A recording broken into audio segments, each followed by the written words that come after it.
حیا اور پاکدامنی حصہ 11 باب 3 حجاب یعنی پردے کا حکم۔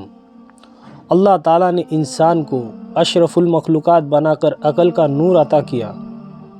اسی عقل سلیم کی وجہ سے انسان اور حیوان کی زندگی میں بنیادی فرق ہے۔ کھانا پینا اور بیوی بچے والے کام میں انسان اور حیوان سب برابر ہے۔ مکان بنا کر رہنے میں بھی کوئی خاص فرق نہیں۔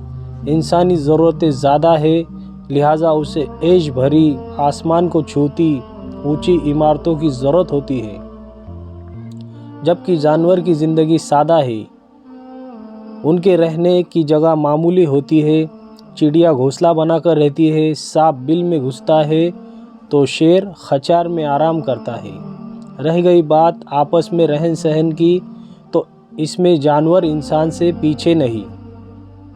چیٹی کی زندگی میں اتفاق اور ایکتا کی اعلیٰ مثال ہے۔ شہد کی مکھیوں میں آداب سلطنت کی حد ہے۔ پرندوں کی زندگی میں ذکر و عبادت ہے۔ البتہ ایک بات ایسی ہے جس میں انسان حیوان سے اوپر ہے، وہ شرم و حیا والی صفت ہے۔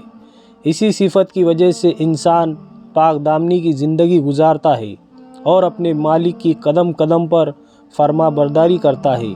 اسی شرم و حیا والی صفت کا تقاضا ہے کہ انسان دوسروں کے سامنے آنے کے لیے اپنی شرمگاہ کو چھپائے۔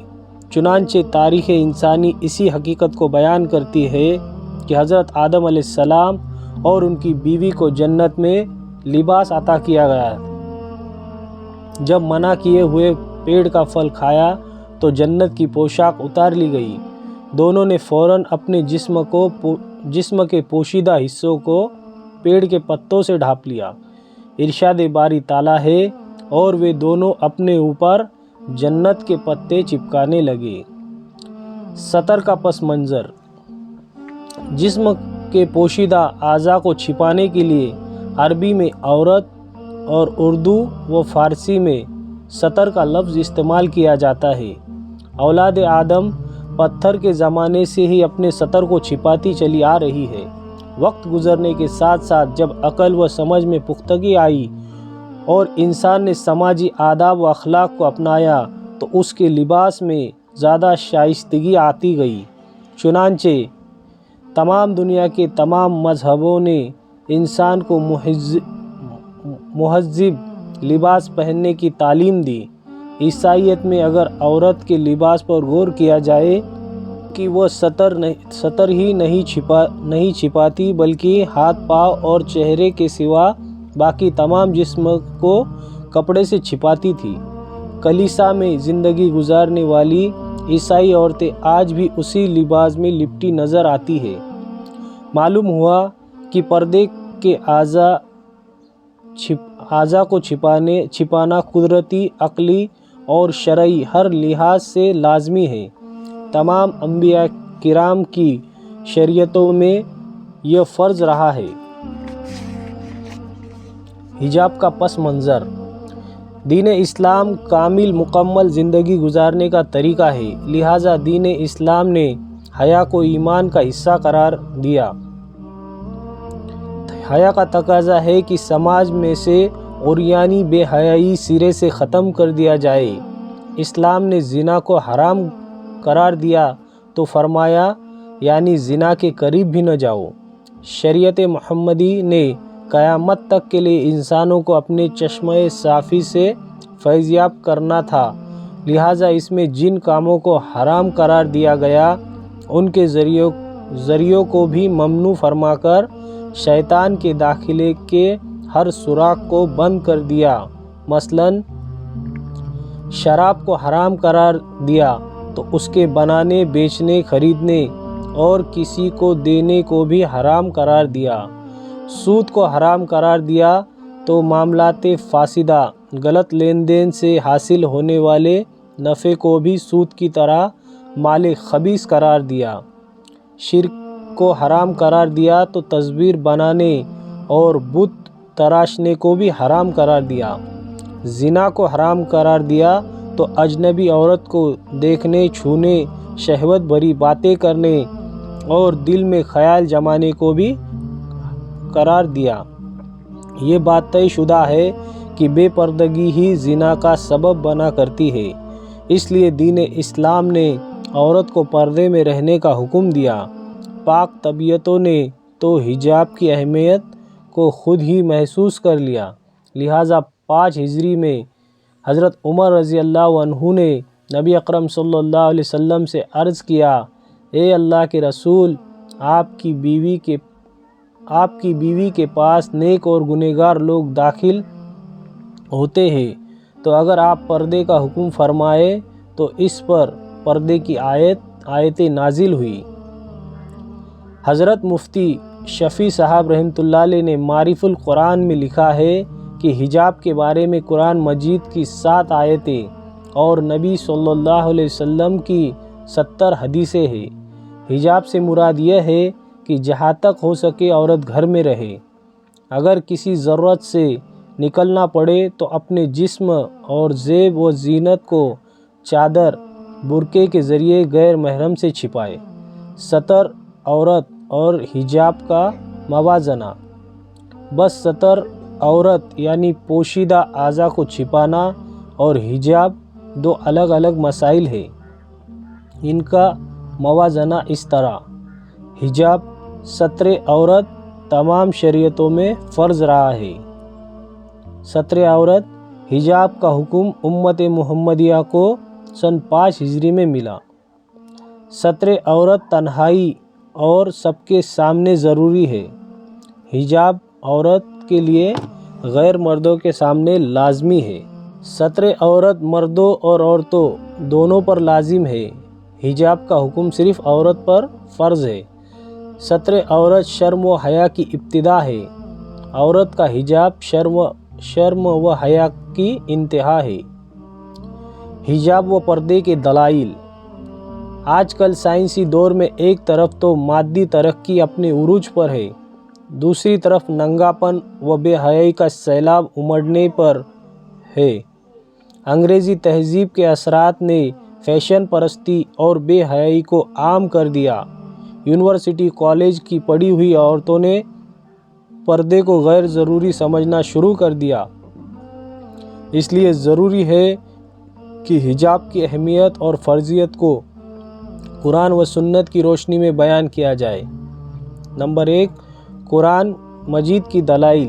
ارشاد باری تعالیٰ ہے، اور اپنے گھروں میں ٹکی رہو اور نہ دکھلاتی پھرو جیسے کہ جاہلیت کے دور میں دکھلانے کا دستور تھا۔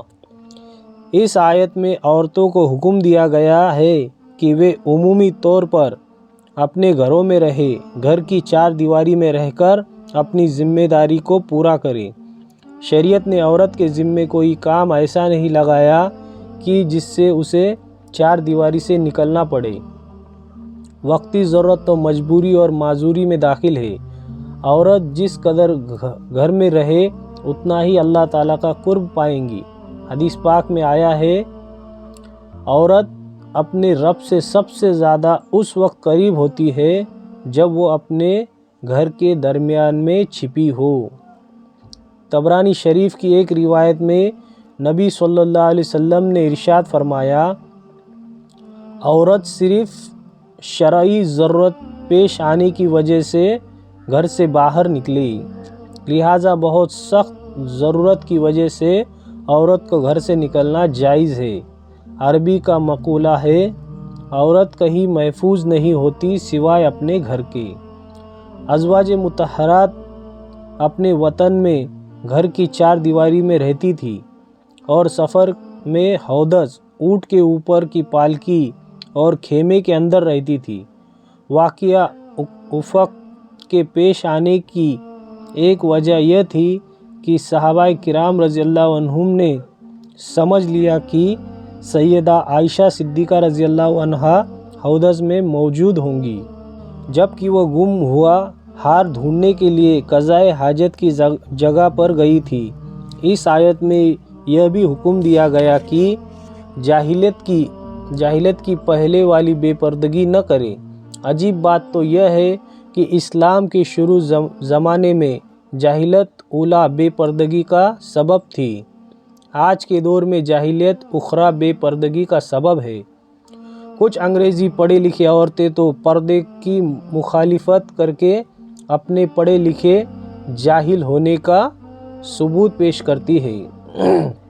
ارشاد باری تعالیٰ ہے، جب تم ان سے کسی چیز کا سوال کرو تو پردے کے پیچھے سے کرو، اس میں زیادہ پاکیزگی ہے تمہارے دلوں کے لیے اور ان کے دلوں کے لیے۔ اس آیت میں یہ تعلیم دی گئی ہے کہ اگر صحابہ کرام رضی اللہ عنہم کو ازواج مطہرات سے کوئی چیز مانگنی ہوتی تو وہ پردے کے پیچھے سے مانگے، یعنی اگر مان لے کہ چار دیواری کا پردہ نہیں تو چادر کا پردہ ضرور ہونا چاہیے، آمنا سامنا جائز نہیں۔ یہاں پر یہ بات بہت اہم ہے کہ ایک طرف صحابہ کرام رضی اللہ عنہم جیسی مقدس ہستیاں تھیں اور دوسری طرف ازواج مطہرات جیسی پاکیزہ عورتیں تھیں، مگر اس کے باوجود انہیں پردے کے پیچھے رہ کر بات چیت کرنے یا لین دین کرنے کا حکم دیا گیا تھا۔ ساتھ یہ بات بھی واضح کر دی گئی کہ یہ تمہارے اور ان کے دلوں کی پاکیزگی کے لیے اچھا ہے۔ نمبر 3، ارشاد باری تعالیٰ ہے، اے نبی فرمائیے اپنی ازواج سے اور بیٹیوں سے اور مسلمانوں کی عورتوں سے کہ وہ ڈال لیا کرے اپنے اوپر چادریں۔ جلابیب عربی میں جلباب کی جمع ہے۔ اس سے مراد وہ چادر ہے جس کو عورتیں اپنے دوپٹے اوپر اوڑھ لیتی ہیں۔ من تبیزیہ ہے، یعنی چادروں کا کچھ حصہ اپنے چہرے پر لٹکائے، اس سے لوگ پہچان لیں گے کہ یہ شریف عورت ہے، پھر اس کو ستایا نہ جائے گا، یعنی کوئی منافق اور بد چلن انہیں چھیڑ نہیں سکے گا۔ حضرت عبداللہ بن عباس رضی اللہ عنہما نے فرمایا کہ مسلمان عورتوں کو حکم دیا گیا ہے کہ اپنے سروں اور چہروں کو چادر سے ڈھانپ لیا کرے، صرف ایک آنکھ کھلی رکھے تاکہ چلنے پھرنے اور دیکھنے میں آسانی ہو۔ آج کل جو برقع رواج میں ہے اسی چادر کا بدل ہے۔ نمبر 4، ارشاد باری تعالیٰ ہے، عورتیں اپنی زینت کو ظاہر نہ کریں مگر جو کھلا رہتا ہے۔ عورتیں اپنی زینت کو ظاہر نہ کریں مگر جو کچھ مجبوری میں کھلا رہتا ہے۔ زینت سے مراد وہ چیز ہے جس سے انسان اپنے کو خوبصورت اور خوشنما بنائے۔ الا ما ظہرا سے مراد حضرت عبداللہ بن مسعود رضی اللہ عنہ کے نزدیک کپڑے، زیور یا بناؤ سنگار کی چیزیں ہیں۔ اس کی دلیل قرآن مجید کی دوسری آیت سے ملتی ہے۔ ارشاد باری تعالیٰ ہے، لو اپنی زینت ہر نماز کے وقت۔ اس آیت میں زینت سے مراد کپڑے ہے اور مسجد سے مراد نماز ہے۔ ان معنی کے مطابق عورت کے لیے اپنے کپڑوں کی اور زیور کی نمائش کرنا بھی منع ہے۔ بس ثابت ہوا کہ زینت کے اس جسمانی اعضاء کو ظاہر کرنا اور بھی زیادہ منع ہوگا۔ اس صورت میں مطلب بالکل صاف ہے کہ اوپر کے کپڑے یعنی برقع یا بیرونی چادر اسے چھپانے کا حکم سے الگ ہے، بقیہ تمام کپڑے اور زینت کو چھپانا فرض ہے۔ حضرت عبداللہ بن عباس رضی اللہ عنہما نے زینت سے مراد اعضائے زینت لیے ہیں، تو پھر مطلب یہ بنے گا کہ جب ضروری کام کے لیے مثلاً بیماری کے علاج کے لیے یا شناخت کے لیے یا گواہی دینے کے لیے قاضی یا حاکم کے سامنے زینت کے موقع کو کھولنا پڑے تو مجبوری کے تحت جائز ہے۔ اس صورت میں زینت کے موقع سے مراد چہرہ اور ہتھیلیاں ہوں گی۔ اس بات پر سب حضرات متفق ہے کہ جب عورت کے چہرے کی طرف دیکھنا شہوت کے ابھرنے کا سبب بنے تو ایسی صورت میں عورت کے لیے چہرہ چھپانا اور مرد کے لیے اس کی طرف نہ دیکھنا فرض ہے۔ لہٰذا قاضی یا حاکم کو اگر شناخت کی خاطر دیکھنا پڑے تو ان کے لیے بھی پہلی نظر بلا شہوت جائز ہوں گی، دوسری نظر حرام ہوں گی۔ ارشاد باری تعالیٰ ہے، اور جو عورتیں گھروں میں بیٹھی رہی ہے